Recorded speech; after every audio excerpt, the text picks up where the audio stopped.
बिस्मिल्लाहिर्रहमानिर्रहीम वस्सलातु वस्सलामु अला रसूलिहिल करीम अम्मा बाद। अहादीस में यौम अरफ़ा यानी 9 ज़ुल्हज के रोज़े की गैर मामूली फ़जीलत बयान की गई है।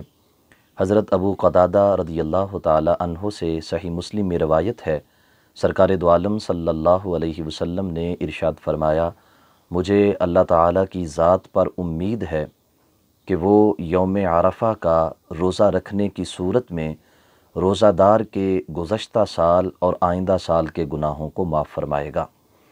जितने भी नेक आमाल हैं वो तमाम कफ़ारात हैं, यानी उनके करने से रब्बे ज़ुल जलाल नेकियां भी अता करता है और गुनाहों को भी मिटा देता है।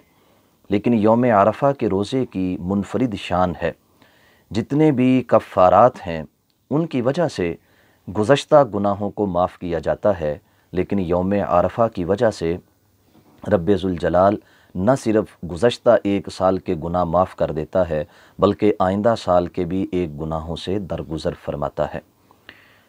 लेकिन यहाँ लोग परेशान हो जाते हैं कि यौम अरफ़ा का रोज़ा किस एतबार से होगा। यौम अरफ़ा सऊदी अरब के 9 ज़ुल्हज की निस्बत से होगा या अपने मुल्क की इस्लामी तारीख़ के मुताबिक होगा। तो ये बात वाज़े करने से कबल मैं यौम अरफ़ा की जो निस्बत है कि इस दिन को यौम अरफ़ा क्यों कहा जाता है ये अर्ज़ करना चाहता हूँ। फ़ुक़हा इस्लाम ने यौम अरफ़ा की 3 वजूहात बयान की हैं। पहली वजह यह है कि हज़रत सैयदना इब्राहीम खलीलुल्लाह अलैहिस्सलाम ने 8 ज़ुल्हज की रात को ख्वाब देखा कि मैं अपने बेटे इस्माईल को ज़बह कर रहा हूँ। इस ख्वाब में आपको तरद्दुद हुआ कि ये ख्वाब अल्लाह की तरफ से है या नहीं। जब 9 ज़ुल्हज को रात को दोबारा ये ख्वाब आपने देखा तो उस ख्वाब में आप पर ये बात वाज़े हो गई, आपको ये मारिफत और यकीन नसीब हो गया कि ये ख्वाब अल्लाह रब्बुल आलमीन की तरफ से है। चूँकि 9 ज़ुल्हज को आपको अल्लाह के हुक्म की मारिफत मिली तो उस मारिफत की निस्बत से इस दिन को यौम अरफ़ा कहा जाता है। दूसरी वजह फ़ुक़हा ये बयान करते हैं कि हज़रत जिब्रील अमीन अलैहिस्सलाम ने जनाब इब्राहीम खलीलुल्लाह अलैहिस्सलाम को 9 ज़ुल्हज को मनासिक हज सिखलाए थे। मनासिक हज की मारिफत जनाब इब्राहीम को 9 ज़ुल्हज को मिली, तो इस मुनासबत से इसे यौम अरफ़ा कहा जाता है।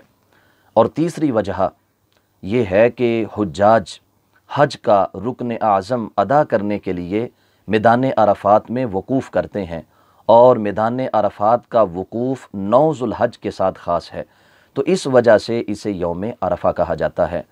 अब जो वजूहात मैंने अर्ज़ की हैं इनकी बुनियाद पर ये कहना कि मैदान अरफ़ात ही यौम अरफ़ा कहलाने की वजह है तो ये दुरुस्त नहीं है। हमारी इस्लामी तारीख़ के अंदर ये बातें मौजूद हैं कि बाज़ वजूहात की बिना पर बाज़ अय्याम को उनके मुअज़्ज़ज़ निस्बत की वजह से वो नाम दे दिए जाते हैं। जैसे 10 मुहर्रम को यौम आशूर कहा जाता है और यौम बदर 17 रमज़ानुल मुबारक को बदर की निस्बत से कहा जाता है। इसी तरह जो यौम अरफ़ा है ये सिर्फ़ मैदान अरफ़ात की निस्बत से नहीं है, ये जनाब इब्राहीम अलैहिस्सलातु वस्सलाम के उस ख्वाब में जो मार्फत आपको मिली उसकी बुनियाद पर भी है। फिर हमारे आका सल्लल्लाहु अलैहि वसल्लम की हदीस सुनन अबी दाऊद में मौजूद है। प्यारे आका सल्लल्लाहु अलैहि वसल्लम की एक ज़ौजा वो रिवायत करती हैं कि नबी मेहरबान सल्लल्लाहु अलैहि वसल्लम 9 ज़ुल्हज और 10 मुहर्रम के रोज़े का एहतिमाम किया करते थे।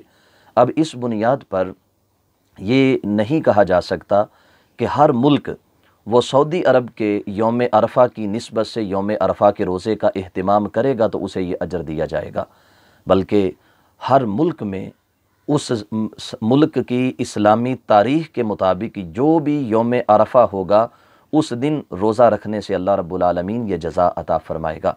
हर मुल्क की अपनी इस्लामी तारीख़ है और अब तो दुनिया जो है वो पूरी दुनिया के हक़ाइक़ से आगाह हो चुकी है।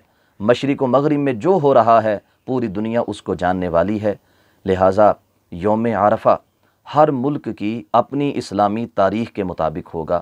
جیسے ہمارا پاکستان کا یوم عرفہ یہ 20 جولائی بروز منگل بن رہا ہے، تو انشاءاللہ ہم اس دن روزے کا اہتمام کر کے رب ذوالجلال کی بارگاہ سے اجر کے طلبگار ہوں گے۔ دعا ہے خالق کائنات جل جلالہ ہمیں یوم عرفہ کے یعنی 9 ذوالحج کے روزے کا اہتمام کرنے کی توفیق بخشے۔ وآخر دعوانا ان الحمد للہ رب العالمین۔